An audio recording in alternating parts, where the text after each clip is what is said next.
Olá pessoal, que bom que estamos mais uma vez juntos para lermos a palavra de Deus. E hoje eu espero que esta palavra seja edificante e marcante na tua vida.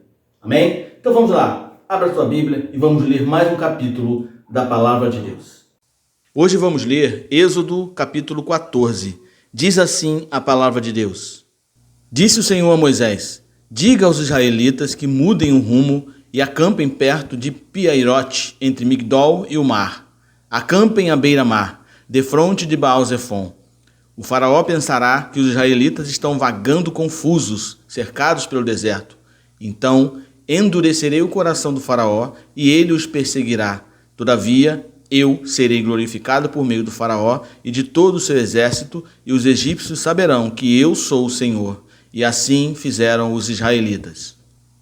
Contaram ao rei do Egito que o povo havia fugido. Então o faraó e os seus conselheiros mudaram de ideia e disseram: o que foi que fizemos? Deixamos os israelitas saírem e perdemos os nossos escravos. Então o faraó mandou aprontar a sua carruagem e levou consigo o seu exército. Levou todos os carros de guerra do Egito, inclusive 600 dos melhores desses carros, cada um com um oficial no seu comando. O Senhor endureceu o coração do faraó, rei do Egito, e este perseguiu os israelitas que marchavam triunfantemente.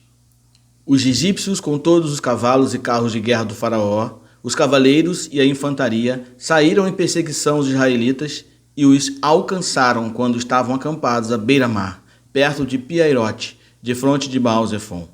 Ao aproximar-se o faraó, os israelitas olharam e avistaram os egípcios que marchavam na direção deles, e aterrorizados clamaram ao Senhor. Disseram a Moisés: foi por falta de túmulos no Egito que você nos trouxe para morrermos no deserto? O que você fez conosco, tirando-nos de lá? Já não lhes tínhamos dito no Egito: deixe-nos em paz. Seremos escravos dos egípcios.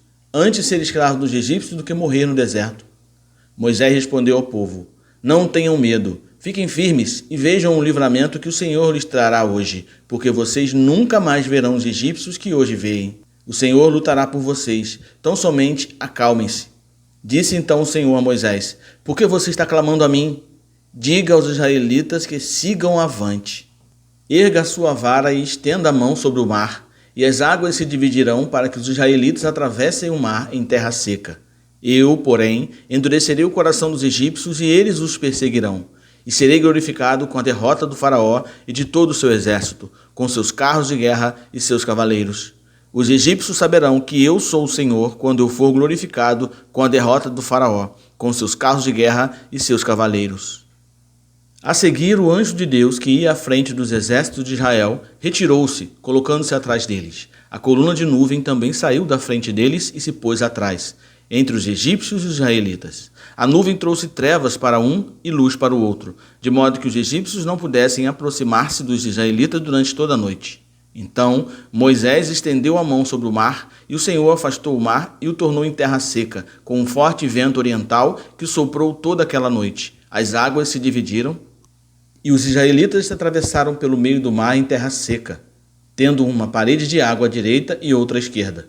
Os egípcios os perseguiram, e todos os cavalos, carros de guerra e cavaleiros do faraó foram atrás deles até o meio do mar. No fim da madrugada, do alto da coluna de fogo e de nuvem, o Senhor viu o exército dos egípcios e o pôs em confusão.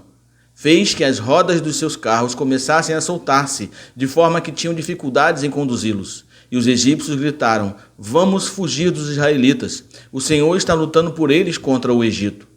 Mas o Senhor disse a Moisés: estenda a mão sobre o mar, para que as águas voltem sobre os egípcios, sobre os seus carros de guerra e sobre os seus cavaleiros.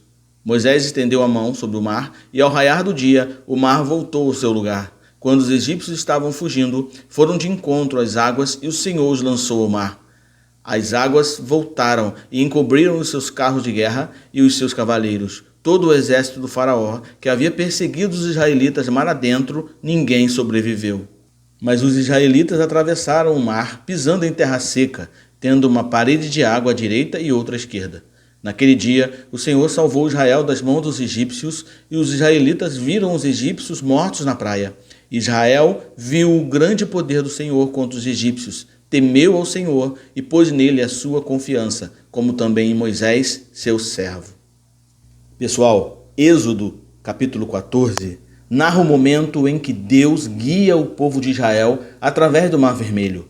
Após saírem do Egito, o faraó muda de ideia e os persegue com seu exército. Diante do mar, os israelitas se sentem ameaçados e com medo. Mas Deus intervém de maneira extraordinária. Ele abre um caminho seco no meio do mar, permitindo que seu povo atravesse em segurança. Quando o exército egípcio tenta segui-los, as águas retornam ao seu lugar normal, destruindo os inimigos de Israel. Essa história poderosa nos ensina sobre a fidelidade e o poder de Deus. Ele é capaz de realizar milagres impossíveis quando confiamos nele. O texto também nos lembra que, mesmo em momentos de dificuldade e medo, Deus está conosco, nos guiando e nos protegendo. O Mar Vermelho simboliza a libertação do povo de Israel e representa o quanto é fantástico e maravilhoso a nossa libertação do pecado através do sacrifício de Jesus. Assim como Deus abriu o caminho para os israelitas, Jesus é o caminho que nos leva à salvação e à vida eterna. Lembre-se, confie em Deus em todas as suas situações, lembrando que Ele é capaz de realizar o impossível e nos conduzir a uma vida realmente completa em sua presença. Creia nisso. É isso aí, amados. Hoje conseguimos ler mais um capítulo da Palavra de Deus. Eu espero que esta palavra tenha impactado sua vida e que esse impacto gere transformação, não apenas na sua vida, mas também na tua família. E eu espero de todo o coração que você esteja comigo amanhã para juntos lermos mais um capítulo da Palavra de Deus. Ok? Então fique na paz e que Deus te abençoe.